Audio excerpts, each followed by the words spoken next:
아, 자, 안녕하십니까? 네. 자, 오늘은 요약집 194페이지 공기조화 및 냉동설비 파트 보도록 하겠습니다. 공기조화 및 냉동설비는 뭐 간략히 좀 해놓으십시오. 우리가 뭐 한기와 관련된 이런 부분은 조금 하시고요. 일반적으로 뭐 출제가 뭐 될지 안 될지 모르는 파트니까 앞전에도 제가 한기 있죠? 한기 쪽만 시험에 언급을 했습니다. 그래서 이제 194페이지 보면 공기조화 설비에서 그 이번에 공기조화의 4요소 개념이 나옵니다. 온도, 기온이죠. 습도, 기류 속도, 풍속입니다. 그리고 공기 청정도, 이것이 4요소에 해당이 됩니다. 공기조화 4요소가 이것이 됩니다. 그래서 여러분들 보통 석공기 선도의 개념, 자, 보통 석공기 선도는 뭐 1장에서도 총론에서도 언급됐던 이 석공기 선도는 간략히 해드리면, 자, 석공기 선도는 자 이렇게 됩니다.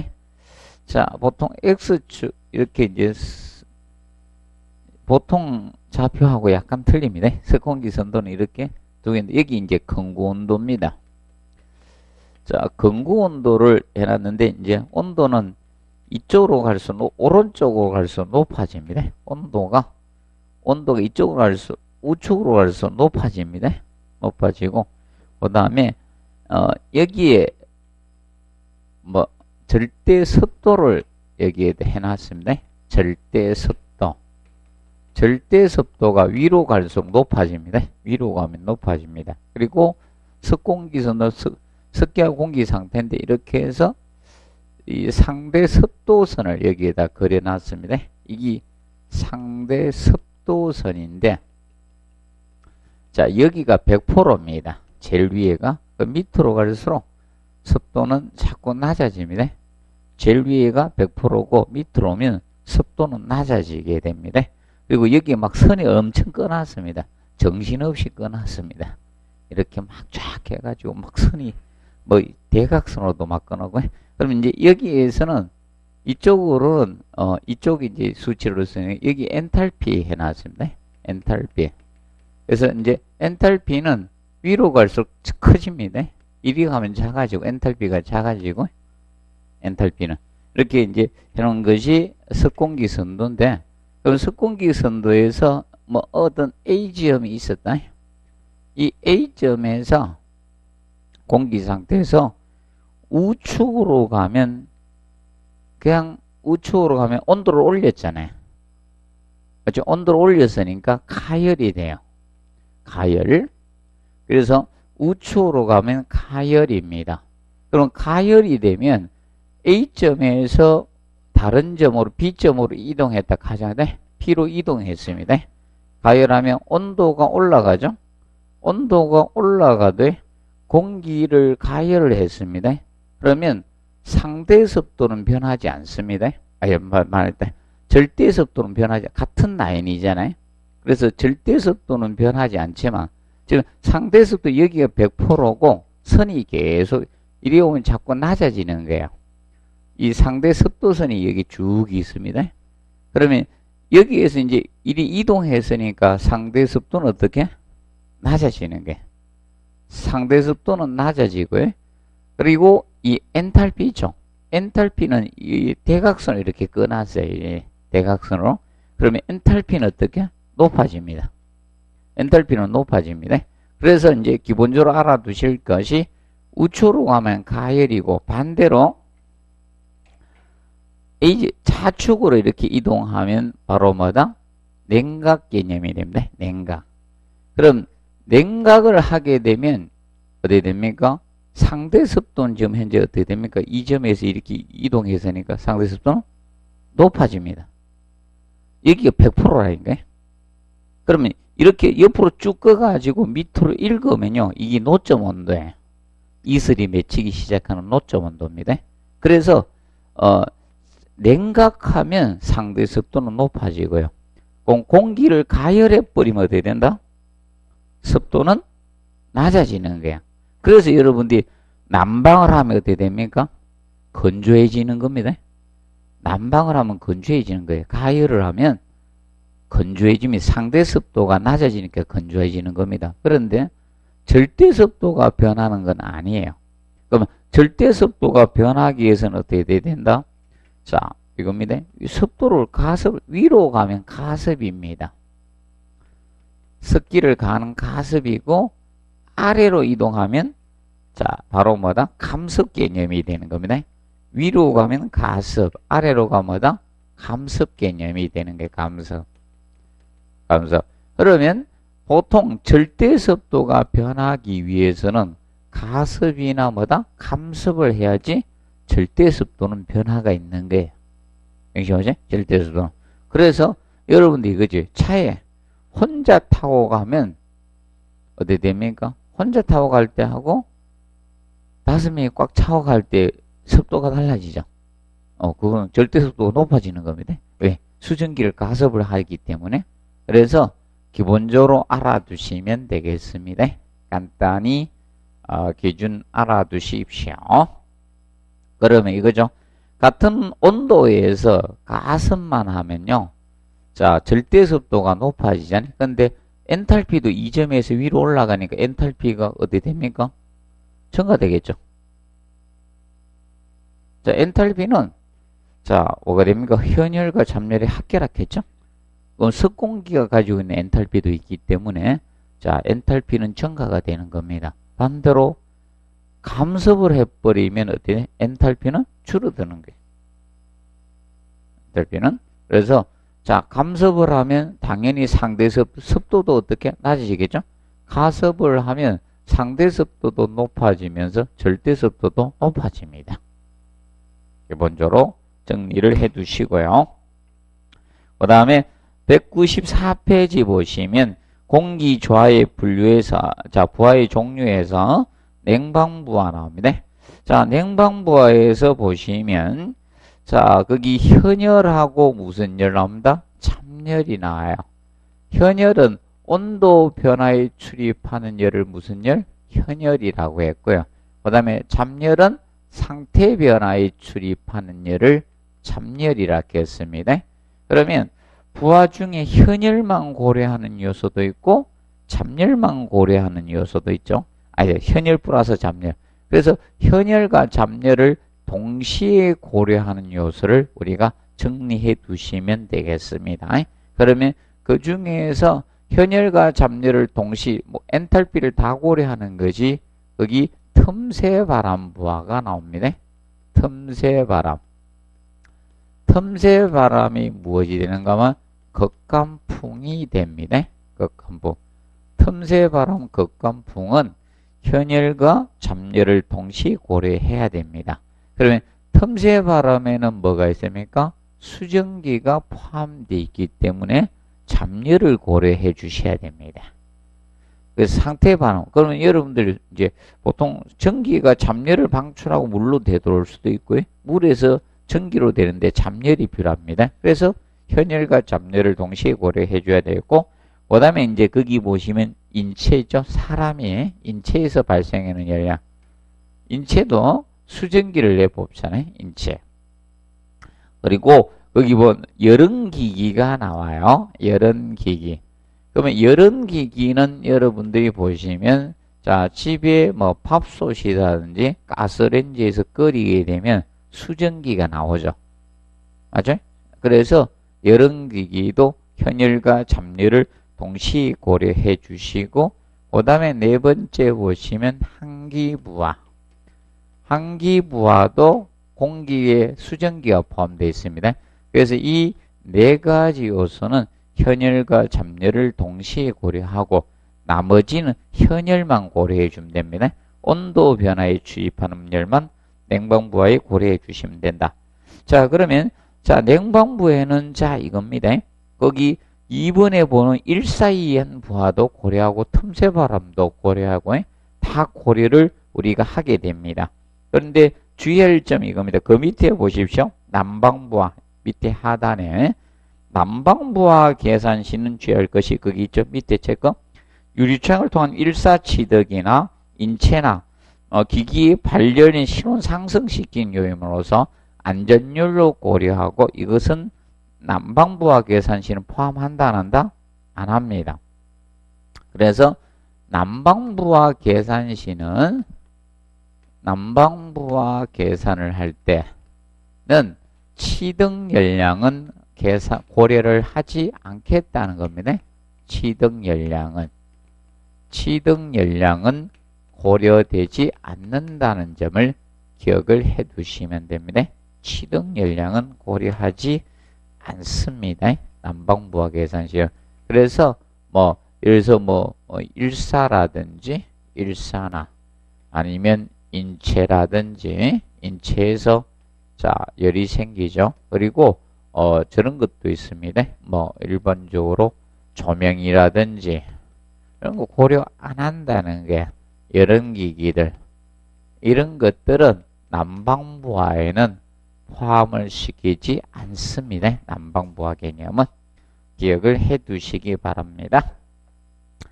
그리고 195페이지 보시면 공조 방식은 크게 열 매체에 따라서 네 가지로 분류하고 있다. 전공기 방식, 전수 방식. 올 공기로 공급하는 거예요. 전공기는 여름에는 냉풍이고 겨울에는 온풍을 만들어서 하는 거예요. 전부 올 에어 공기로 열 매체를 활용하겠다는 겁니다. 그럼 여러분들 저겁니다. 백화점에 가보시면 어떻게 되어 있습니까? 백화점 보시면 난방 안 하죠. 겨울에 난방 안 하죠. 공조실에서 온풍을 만들어서 닭들을 공급을 해주는 거예요. 그런 게 무슨 방식? 전공기 방식. 공기 에어를 이용한다는 겁니다. 그리고 전수 방식은 물을 이용하는 방식이 전수 방식입니다. 그러면 여름철은 냉수 만들어서 공급해주고 겨울철은 온수 공급한 거예요. 그러면 어떻게 되는가 하면 여러분들이 많이 보셨을 겁니다. 사무실 같은데 펜콜 유닛을 설치해놔서 여러분들이 이 창문 아래 보면 이렇게 생겨가지고 여기 길게 이렇게 생긴 것도 있고 나눠져 있는 것도 있고 여기 앉으면 뜨뜻한 바람 나오고 막 이랬잖아요. 그럼 여기 이제 조절하는 게 있어가지고 그럼 여기에다가 뭔가 하면 코일이 설치됐는데 어떻게 되는가 하면 겨울에는 뜨뜻한 물 보내고 뒤에서 팬이 돌리는 게 그럼 뜨뜻한 바람 나오고 여름에는 냉수를 보내가지고 뒤에 모터 돌리니까 송풍기 붙이니까 찬바람 나오는 거야. 그것이 바로 이제 전수 방식 개념이 됩니다. 그리고 두 개 다 합치면 공기수 방식이고요. 그 다음에 냉매 방식은 에어컨 생각하면 돼요. 에어컨, 냉매를 이용하는 방식. 여러분들 집에 에어컨들이 냉매 방식이에요. 냉매 방식. 그래서 이제 여러분들이 이제 전공기 방식과 전수 방식의 비교 개념은 출제를 했습니다. 그래서 그 전공기 방식하고 전수 방식 종류를 혼돈하지 않도록 공부해 두시면 됩니다. 그러면 전공기 방식은 단일 떡들을 공기를 공급해 주는 건 떡떠고 여러분들 물을 공급하는 건 배관이라 하잖아요. 그래서 이제 단일 떡들은 떡떠가 하나 있는 방식이 되겠네. 단일 떡떠 방식이고요. 그러면 단일 떡떠는 사실 두 가지입니다. 정풍량 방식이고요. 정풍량 방식하고 가변풍량 가짜는 뺄 수도 있습니다. 가변풍량 방식하고 이 두 가지 단일 떡떠 방식이 있습니다. 그리고 떡떠가 두 개인 이중 떡떠하고 그 다음에 멀티존 유닛 방식 그리고 각층 유닛 방식이 있습니다. 종류 좀 기억해 놓으십시오. 그리고 펜콜 유닛 방식이 무슨 방식이다? 전수 방식 개념이 됩니다. 그리고 밑에 하단에 보면 단일 떡떠가 나오죠. 단일 떡떠가 두 개 방식이 있습니다. 정풍량 방식과 무슨 풍량? 가변 풍량 방식이 있습니다. 간단히 비교해 두시고 실제 시험에는 가변 풍량 방식 이 변풍량 방식이 시험에 출제가 됐습니다. 그러면 덕도는 하나인데 차이점이 무엇이냐? 정풍량하고 가변풍량의 차이점은 이거예요. 자, 정풍량 방식은 송풍량을 일정하게 한다는 거야. 정풍량 방식이 있고, 자, 가변풍량 방식. 가변풍량 방식에서 두 가지 개념인 단일 덕도가 두 가지가 있는데, 차이점은 얘는 송풍량을 어떻게 한다? 일정하게 하는 방식인데, 송풍량이 일정한 거예요. 정해진 풍량만 계속 공급을 해주는 방식이에요. 그 반면에 그러면 얘는 어떻게 조절해 주는가 하면 송풍 온도를 조절해 준 거예요. 그 공기 온도를 조절해서 해주는 방식이 정풍량입니다. 그럼 가변풍량은 부하량에 자 부하 변동의 부하량에 따라서 송풍량을 조절해 주는 방식인데 송풍량에 따라 송풍량을 조절해 주는 방식, 송풍량에 변화를 주는 거예요. 자, 변화를 주는 방식, 변화를 주는 방식이 가변풍량 방식 개념이 되는 겁니다. 그래서 이제 이 가짜는 뺄 수도 있고 변풍량이라 할 수도 있고 또는 가변풍량 방식 이렇게 칭하는 겁니다. 그러면 정풍량과 가변풍량 방식에서 비교했을 때 그럼 얘가 공기의 청정도는 좋습니다. 왜냐하면 정해진 풍량을 계속 공급을 해줘요. 그러면 인원이 많든 적든 간에 관계가 없어요. 예를 들어서 뭐 극장이 같은 데 많이 쓰는데 극장에 관객이 꽉 찼을 때 기준으로 해서 공급을 해주는 거예요. 그런데 5명이 있어도 꽉찬 양으로 공급을 해주는 겁니다. 그래서 자, 이 정풍량 방식은 어디에 쓰는가 하면 단일 대공간에 쓰는 거예요. 단일 대공간에 사용하는 것은 이런데 극장이라든지 아니면 중대형 사무소 같은데 사무소 내부종 같은데 이런데 사용해요. 아니면 뭐 백화점 이런데 백화점이나 이런데 사용하는 게 정풍량 방식이 됩니다. 그 반면에 가변풍량 방식이 어디에 사용하는가 하면 자, 이 일사량 변화가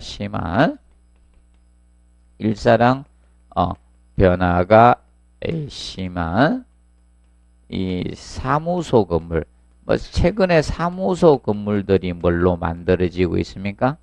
사무소 건물이 유리로 조립되잖아요. 외벽이. 그러면 실내가 찜질 역할을 할 수밖에 없어요. 온실 역할을 하죠. 그래서 사무실 건물의 외부존에 이 방식을 쓰는 거예요. 외부존에 이 방식을 씁니다. 그래서 이제 에너지 소비는 정풍량 방식이 둘이 비교했을 때 에너지 소비는 얘가 크고 에너지 소비가 얘가 적습니다. 그래서 에너지 절약형 공조 설비가 바로 얘가 돼요. 정풍량 방식이 에너지 절약형이에요. 자, 가변풍량 방식 에너지 절약형 공조 방식이 바로 이 방식 개념이 됩니다. 이 방식이. 그런데 이 정풍량 방식은 개별 제한은 안 돼요. 각실에 대한 개별 제어성은 얘가 없어요. 넓은 대공간에 쓰는 것이지 각실에 대한 개별 제어성은 없는 방식이 됩니다. 그런데 이 방식이 있죠. 가변풍량 방식은 개별 제어가 됩니다. 얘가 각실에 대한 개별 제어가 되는 겁니다. 이거는 개별 제어성이 있습니다. 제어성이 있는 것이 얘입니다. 자, 왜 이 가변풍량 방식 개별 제어가 각실마다 가변풍량 유닛을 설치를 합니다. 가변풍량 유닛 설치를 하기 때문에 자, 이것이 가변풍량 방식이 개별 제어성이 있습니다. 개별 제어성이 있고, 그런데 유지 관리는 얘가 용이합니다. 유지 관리는 이것이 용이합니다. 그러면 이거는 분산되어 있기 때문에 각 실마다 가변 풍량이 설치되니까 유지관리적인 측면은 얘가 어렵습니다. 유지관리가 어려운 게 얘가 어렵습니다. 그리고 시설비는 얘가 많이 들어갑니다. 이것 때문에 이걸로 인해서 유지관리가 어려워지고 시설비도 얘가 적게 들어가고 얘가 더 비싸게 들어간다. 이렇게 보시면 됩니다. 얘가 더 많이 들어가요. 시설비가. 그렇게 보시면 됩니다. 그리고 이제 일반적으로 공기의 청정도는 이것이 좋습니다. 공기의 청정도 개념은 얘가 좋습니다. 이게 우수합니다. 그런데 가변 풍량 방식은 자 이겁니다. 일사량이 줄어버려서 부하량이 줄면요. 부하량이 감소가 되면 얘는 송풍량이 줄어버려요. 송풍량 감소를 가져버립니다. 자, 그러면 어떤 문제가 되는가 하면요. 가변 풍량 방식이 자, 일사량이 줄면서 부하량이 줄었어요. 사람이 퇴근하면서 부하량이 줄면 관계없는데 대낮입니다. 12시인데 먹구름이 밀려와서 햇볕을 차단하니까 일사량이 주니까 부하량 감소를 체크해서 송풍량이 감소가 됩니다. 그러면 실내 공기가 어떻게 오염되는 겁니다. 실내 공기 오염이 될 수 있는 것이 가변 풍량 방식입니다. 이런 문제점을 가지고 있다라고 보시면 됩니다. 간단히 한번 알아두시고요. 그 다음에 이중떡떠 방식은 떡떠가 몇 개다? 2개라는 겁니다. 떡떠가 2개인 방식이 이중떡떠 방식입니다. 그러면 냉풍떡떠하고 온풍떡떠가 동시에 2개가 있는 거예요.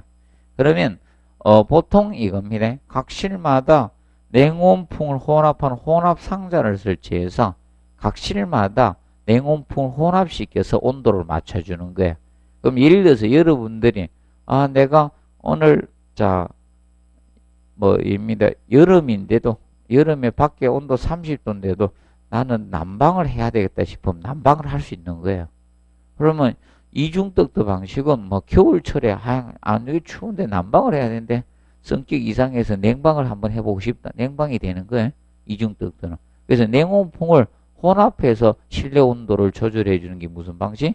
이중떡떠 방식입니다. 그래서 이것이 에너지 다소병이 되는 거예요. 그래서 이중떡떠는 거기 체크하실 것이 저겁니다. 개별제는 다 되고 니은 체크하시고 냉난방을 동시에 할 수가 있습니다. 그리고 단점은 비용 많이 들죠. 운전비 많이 들고 에너지 소비가 큽니다. 그렇게 보시면 되고. 그런데 거기 용도 보면 거기 체크하실 뒤에 용도에 보시면 냉난방 부하 분포가 뭐다?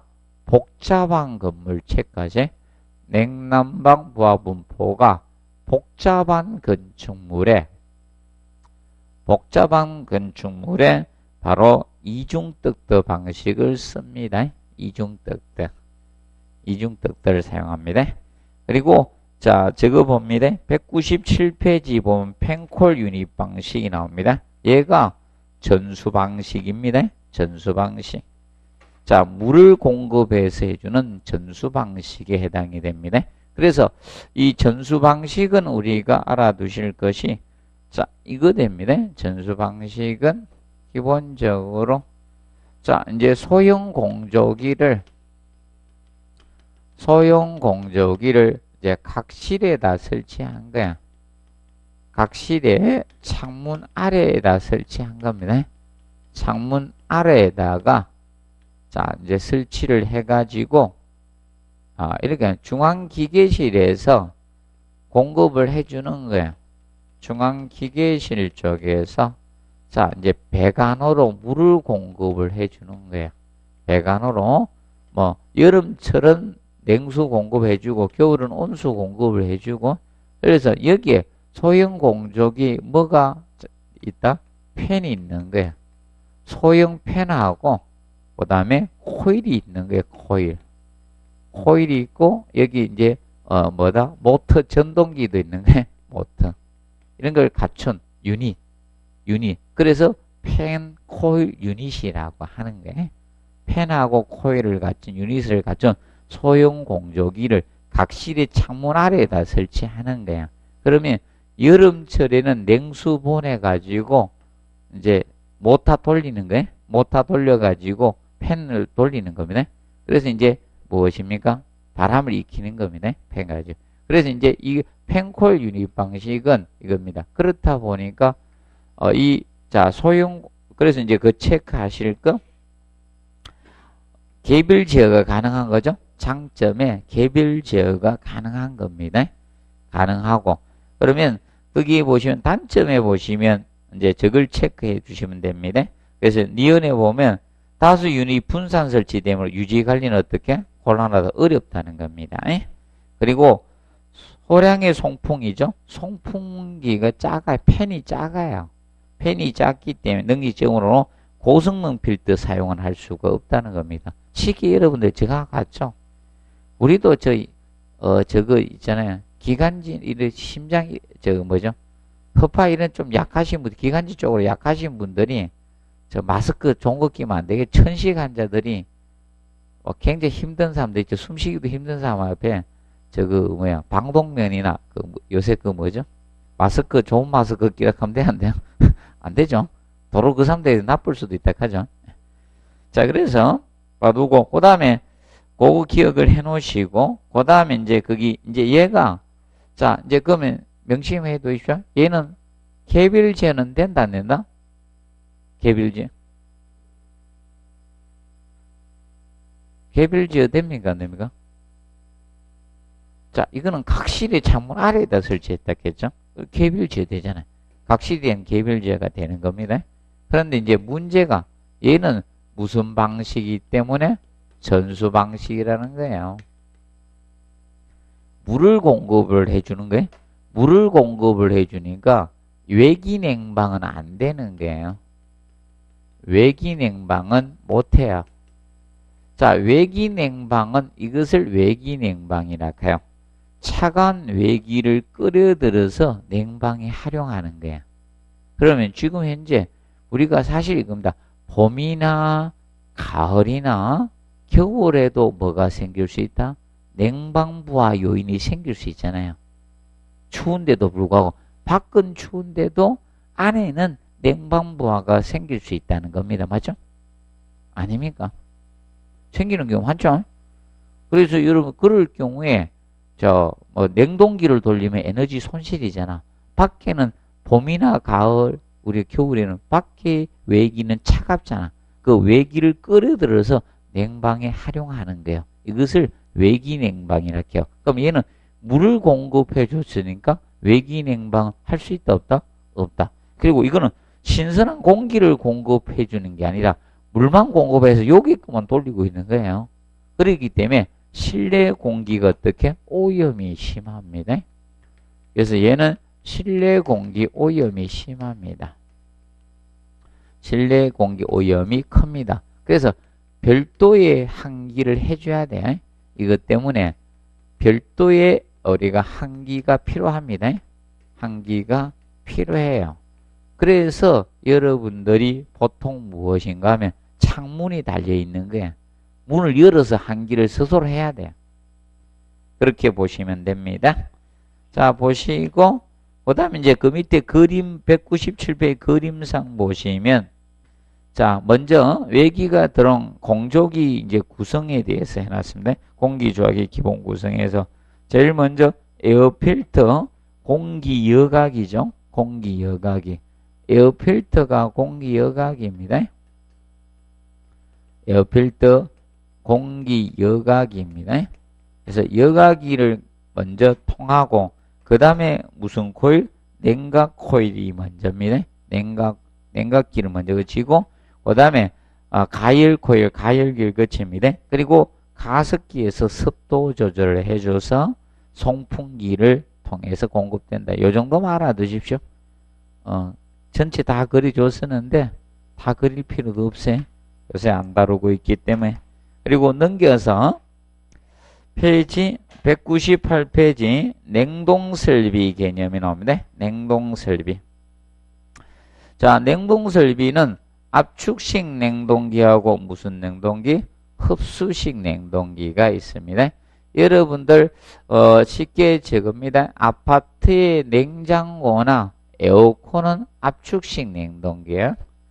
압축식 냉동기라 보시면 됩니다. 여러분들 집에 에어컨 돌리고 냉장고를 돌리고 있습니다. 김치 냉장고나 또는 제가 있죠. 뭐 일반 냉장고 이런 것들이 바로 압축식 냉동기라 보시면 됩니다. 그래서 이제 냉매 가스 썼죠. 옛날에 프레온 가스 넣었고 이제 그래서 그게 압축식 냉동기입니다. 그러면 압축식 냉동기하고 흡수식 냉동기 뭐 간략히 알아두세요. 안 할 수도 없고 하긴 해야 되고 작년에 2차에 냈어요. 우리 시험에는 안 내고 그러면 자, 이 압축식 냉동기가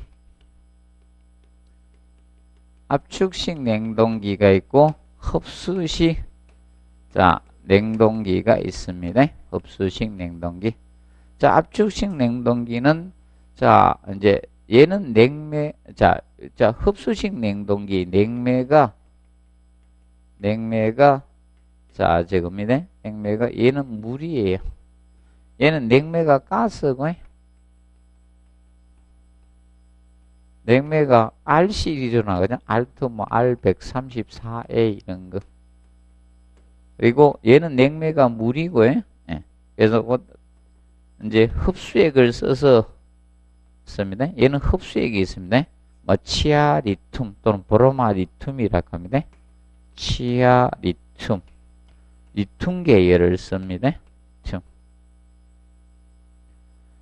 그러면 이제 압축식 냉동기는 냉매가스를 압축하기 위해서 압축기가 있습니다. 사이클상 구성요소 압축기가 있고 응축기가 있습니다. 응축기. 그리고 팽창 밸브, 냉매가스를 순환을 시켜야 되기 때문에 팽창 밸브, 그리고 정발기 사이클을 그리면서 이렇게 순환을 시키면서 냉동 냉각을 하고 있습니다. 그리고 구성 요소가 틀려요. 이거는 흡수기. 그래서 흡수액에서 이제 흡수를 하면서 그래서 이제 여기는 뭐 재생기라고도 하고 또는 발생기라고도 하죠. 전기를 발생시키니까. 그리고 응축기, 정발기 이 사이클을 그리면서 물을 순환을 시키면서 이렇게 돌리고 있는 겁니다. 그런데 둘 다 냉동 냉각은 여기에서 이루어집니다. 자, 냉동 냉각은 동일하게 둘 다 정발기에서 이루어집니다. 그래서 나중에 이 냉매가스를 얘는 물하고 뭘 쓴다 해서 흡수액을 써요. 그래서 흡수기, 발생기 이제 그래서 물을 끓여가 전기 만들어가 돌리는 게 그렇다 보니까 얘는 흡수기는 이기 들어갑니다. 흡수식 냉동기는 요것이 있고 얘들은 냉매가스를 압축하고 이제 팽창 밸브로 가니까 이제 돌리는 겁니다. 그러면 방열은 똑같습니다. 방열은 기본 방열은 여기에서 이루어집니다. 방열은 여기에서 이루어지고 이것도 방열은 여기에서 이루어집니다. 기본 방열은. 그런데 일부 방열이 흡수하면서 여기에서 일부 방열이 이루어져요. 열 방열이 이루어집니다. 이런 사이클을 거치고 있다는 점 구성 요소 기억하시면서 자 그러면 일반적으로 첫 번째 자 이겁니다. 운전은 누가 용이한가 하면 얘가 용이에요. 그래서 운전이 용이한 것은 얘예요. 자, 그래서 여러분들 집에 에어컨 보시면 운전 잘 되죠? 기술자 없이 여러분들 팍팍 잘 돌리고 있잖아요. 그래서 얘는 운전이 어렵습니다. 기술자 두는 거예요. 운전이 어려운 것은 얘예요. 그리고 이거는 주 구동 에너지가 전기예요. 구동 에너지가 이거는 전기예요, 전기. 전기가 됩니다. 그 반면에 얘는 구동 에너지와 주구동 에너지는 가스에, 도시가스에 보일러 가동하다 보니까 얘는 도시가스가 주구동 에너지예요. 그러니까 당연히 누가 전력 소비가 클 수밖에 없습니까? 그거죠? 얘가 전력 소비가 큰 거예요. 이거는 그래서 전력 소비가 적은 거예요. 소비량은 흡수식 냉동기가 적게 되는 겁니다. 그리고 자 보실 때 이제 이것은 압축식 냉동기는 소음이나 진동이 큰 것이 특징이에요. 진동은 커요. 근데 얘가 소음 진동은 적습니다. 진동 개념이 적은 것이 흡수식 냉동기가 됩니다. 그리고 다섯 번째. 자, 근데 이것은 냉각탑은 얘가 적고요. 냉각탑은 얘가 크게 됩니다. 냉각탑은 흡수식 냉동기가 커요. 그리고 나중에 흡수식 냉동기는 이중효용 흡수식 냉동기인데 이중효용이라는 것은 재생기가 두 개예요. 발생기가. 고온하고 저온하고 두 개를 둬 가지고 돌리는 게 이중효용이다. 이렇게 보시면 됩니다. 그래서 이제 그 밑에 보시면 자 198페이지 6번의 발생기에 그 밑에 재생기 써놓은 거 있죠? 그래서 그 밑에 연필 표시해 놓은 거 있죠? 발생기가 고온 발생기하고 저온 발생기 구분해서 두 가지로 하는 것을 이중효용이라고 해요. 이중효용은 자 기억하시기 주의할 점은 자 흡수식 냉동기 뭐가 두 개를 둔 거다?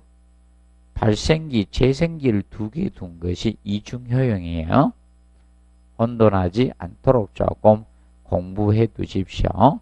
그리고 압축식 냉동기는 낮은 온도의 냉수를 얻을 수가 있습니다.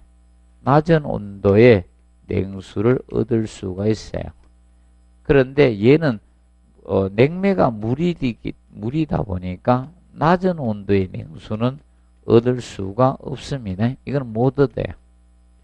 그리고 자 압축식 냉동기는 자 이거는 냉동용도 있고요. 공조용 둘 다 있습니다. 냉동용과 공조용 둘 다 사용을 합니다. 그래서 여러분들이 그죠? 자 이거죠. 에어컨 공조용이고요. 그 다음에 여러분 냉장고 있죠? 냉동 역할을 하시잖아요. 맞죠? 네. 그런데 얘는요 공조용 밖에 없습니다.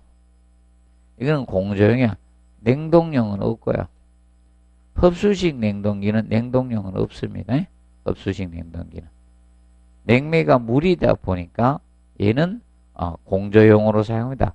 그럼 이제 빌딩이나 공장 같은데 자 바로 막 쿨링타워 막 돌아가고 냉각탑 돌아가는 거 맞죠? 예, 여기 바로 이겁니다. 공조설비입니다. 그렇게 보시면 되겠습니다. 간단히 비교해 두시고요. 그 다음에 거기 199페이지 히트펌프, 열펌프 개념이 나와요. 그래서 보통 여러분들 여러분들 뭐 저온에서 고온이나 고온에서 저온의 열을 전달하는 냉난방 장치가 히트펌프, 보통 열펌프라고 해요. 히트펌프 또는 열펌프라고 돼요. 그럼 예를 들어서 이겁니다. 뭐 겨울에 예를 들어서 겨울에 이제 열을 방출한 저 열을 난방에 활용하면 좋을 거 아닙니까? 저기 버려지는 저 열을 갖다가 했죠? 뭐 저 열 생기잖아요. 저 열을 난방에 활용하면 좋아요, 안 좋습니까? 좋죠? 그래서 이제 이 히트 펌프를 쓰게 되면 그런 것이 좋은 겁니다. 그런데 이제 히트 펌프는 그래서 보통 그래서 최근에 보면 저기 동시에 두 가지를 다 가지고 있잖아. 시스템 에어컨이. 여름에는 뭘로 쓰다가 냉방으로 쓰다가 겨울에는 난방장치로 쓰죠. 그런데 보통 우리가 알아두실 거 그럼 보통 이 히트 이제 성적 계수가 클수록 효율이 좋습니다. 성적 계수가 보통 성적 계수는 이게 성적 계수입니다. 기본적으로 이제 냉방을 예를 들면, 자, 보통 냉각 효과를 압축율, 들어간 에너지에 대해서 얼마나 효과가 좋냐, 그죠? 그래서 이걸 성적계수라고 합니다.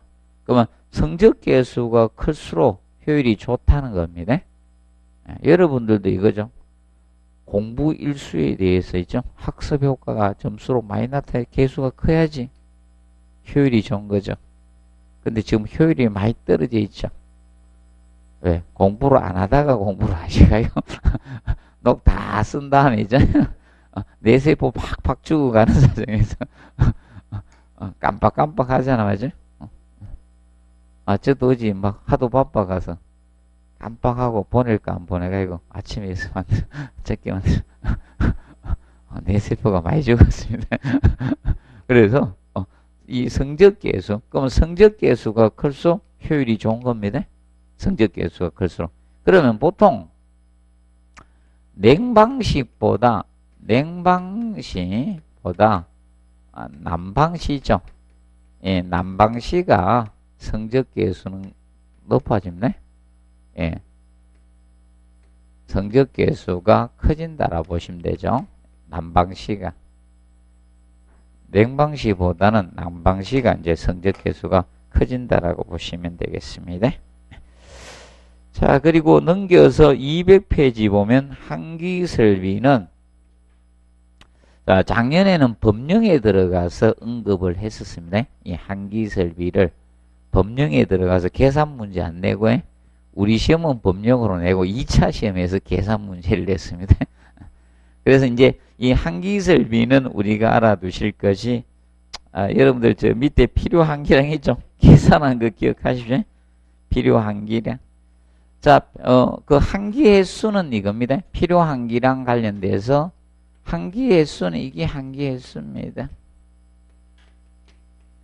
자, 한기횟수는 자, 필요한기량을 갖다가 필요한기량의 실의 최적 있죠? 최적으로 나눈 거예요.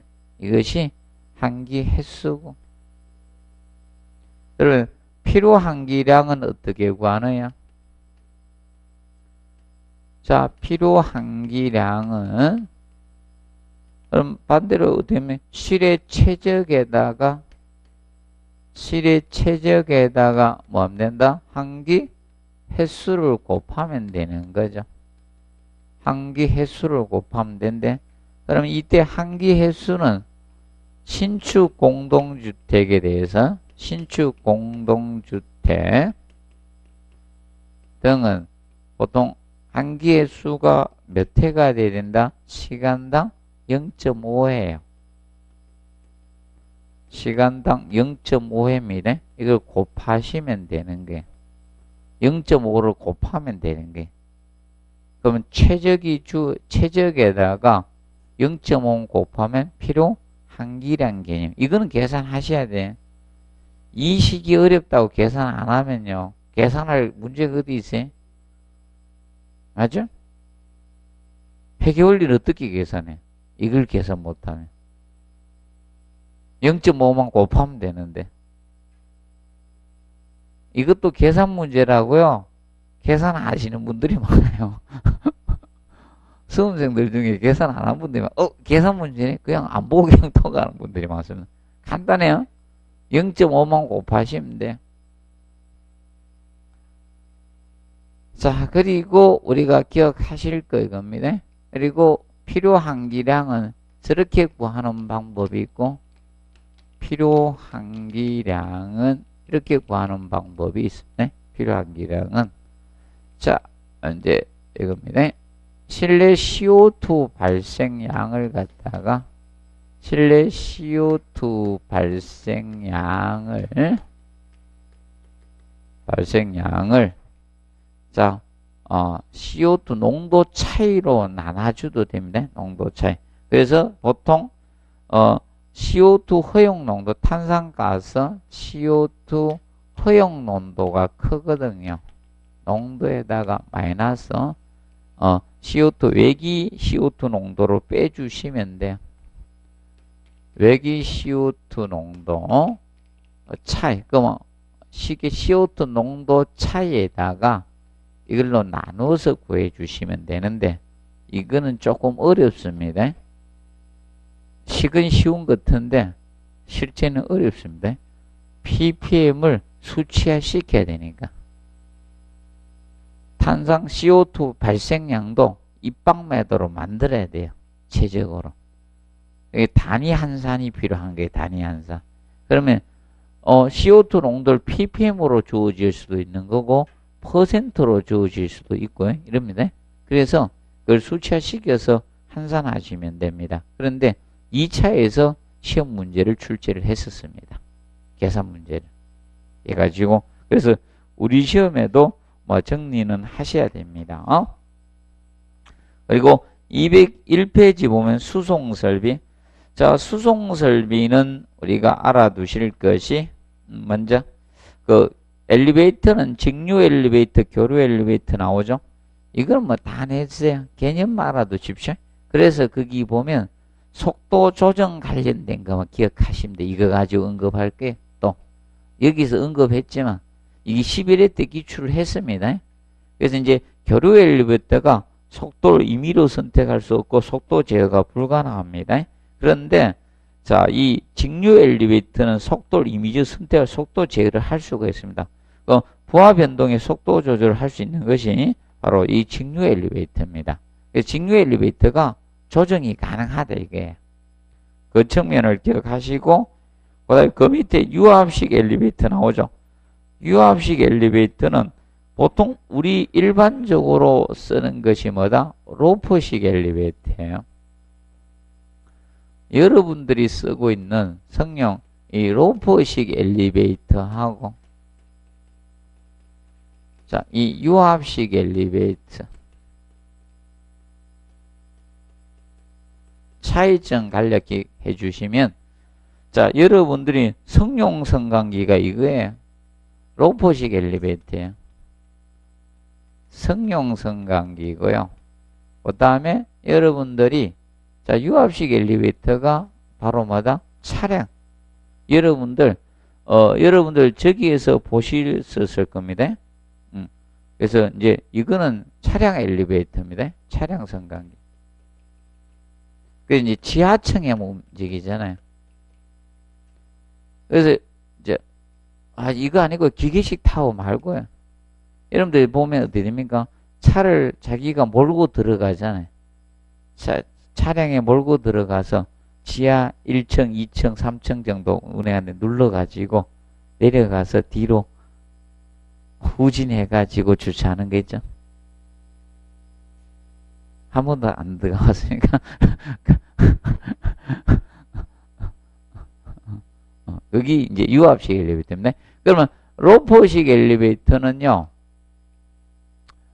기계실 최상층에서 기계실 위치 제한이 있죠. 위치 제한이 있습니다. 제한이 있고요. 최위에 설치해야 되잖아. 근데 이거는 기계실 위치 제한이 없는 게 제한이 없습니다. 제한이 없는 것이 바로 유압식 엘리베이터가 됩니다. 그리고 행정 길이는 얘가 길죠.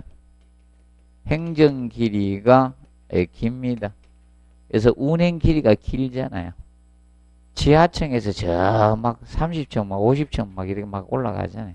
근데 이건 짧은데, 그래서 얘는 행정 길이가 짧은 게, 행정 길이가 얘가 짧고요. 자, 그리고 이 로퍼식 엘리베이터 있죠? 로퍼식 엘리베이터가 속도가 빨라요. 요도 속도가 얘가 빠르고, 이건 속도는 느려요. 천천히 운행해요.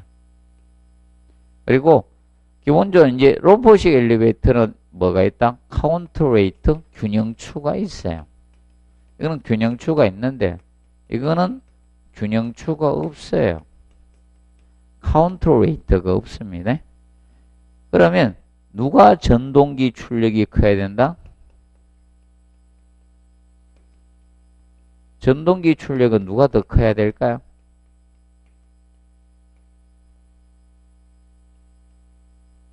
누가 커야 될까? 얘가 커야 돼요. 얘가 적어도 되는 거예요. 왜? 반대편에 카운터 웨이트가 설치되니까 무게를 어느 정도 줄여주잖아요. 반대편을 줄여 설치하니까. 혹시 간단히 한번 받으세요? 그래서 그 밑에 균형추 카운터 웨이트 나오죠? 카운터 웨이트는 균형추입니다. 균형추. 그래서 이제 건상기의 부하를 줄여주기 위해서 설치하는 게 뭐다? 카운터 웨이트 균형추입니다. 에너지 절약 목적이야. 반대편에 추가 설치돼야지 덜 힘든 거죠. 위에서 전동기를 그냥 다 감으려고 해봐요. 힘들어 죽어요. 그래서 그 다음에 이제 2번에 균체의 중량은 카의 전 중량에다가 최대 적자의 중량의 50% 정도 봐주라. 이건 0.4에서 0.6, 약 50% 정도 설계한다 이게. 그리고 넘겨서 안전장치들 잘 기억하십시오. 안전장치. 안전장치 전자 브레이크 알아두시고요. 그리고 4번에 도화 스위치 또는 뭐 어떤 교수님들은 성강 스위치라고 하는 분도 있고요.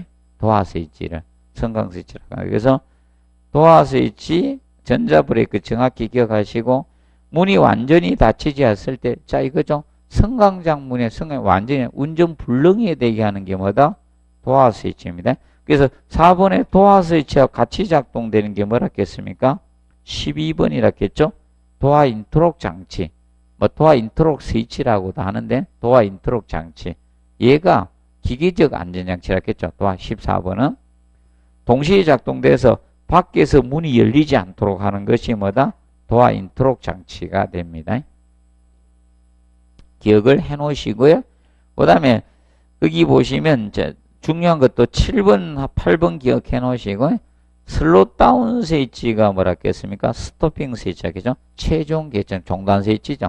최상층이나 최하층에 도착했을 때 엘리베이터를 뭐 하는 거? 정지시키는 스위치입니다. 자동으로. 이게 슬롯 다운 스위치, 스토핑 스위치라고 해서 잘 봐두셔야 돼요. 네. 그러면 이걸 고장을 대비해서 2단으로 설치하는 게 뭐다? 파이널 리밋 스위치입니다. 그래서 파이널 리밋 스위치는 자 스토핑 스위치가 가동된 데 불구하고 엘리베이터가 운행해죠. 그랬을 때 작동하는 것이 바로 파이널 리밋 스위치가 됩니다. 그리고 밑에 보면 거기 뭐 13번에 조속기가 나오죠. 뭐 속도 조절기라고 했죠. 조속기. 성강기 쪽에서는 지금 속도 조절기라 쓰고 있어요. 속도 조절기. 그래서 이것이 가속에 대한 안전장치라고 했어요. 가속에 대한 안전장치가 먼저 조속기가 가동이 되고 그 다음에 뭐다? 비상정지 2차로 가동하는 거예요. 얘는 케이지에 장착되어 있다겠죠. 그럼 브레이크를 잡는 거라겠습니다. 브레이크. 그럼 조속기가 가동되는데도 엘리베이터가 너무 속도가 빨라져요. 밑에 추락을 하고 있다는 겁니다. 이때 케이지에 장착된 브레이크가 가이드 레일을 잡으면서 정지시키는 게 뭐다? 비상정지장치입니다. 그리고 완충기, 비상정지가 작동하지 게이지가 미끄러졌을 때, 자, 우리가 일반적으로 성강로 바닥과 충돌을 할 수 있죠? 윗바닥과. 그걸 완충해주는 게 완충기가 됩니다. 구분해 두시고. 그 다음에 그 밑에 1인당 하중은 이제 기준은 몇 킬로다? 올해부터 75kg입니다. 작년까지는 65kg가 적용됐고요. 올해부터 75kg가 적용이 됩니다. 기준 알아두시고. 그 다음에 무운전 방식은 하강승합 자동 방식을 기억하시면 됩니다. 무운전 하강승합 자동 방식. 하강승합 자동 방식은 이거라겠죠. 자, 아파트는 지하 주차장이나 1층에서 자기 목적층까지 올라가고 보통 자기 층에서 목적층에서 지하층이나 1층까지 내려와서 가잖아요. 도중에 상승하는 사람은 거의 없다는 거예요. 자기가 자기 층에서 위로 올라가는 경우 극히 드물다. 맞죠?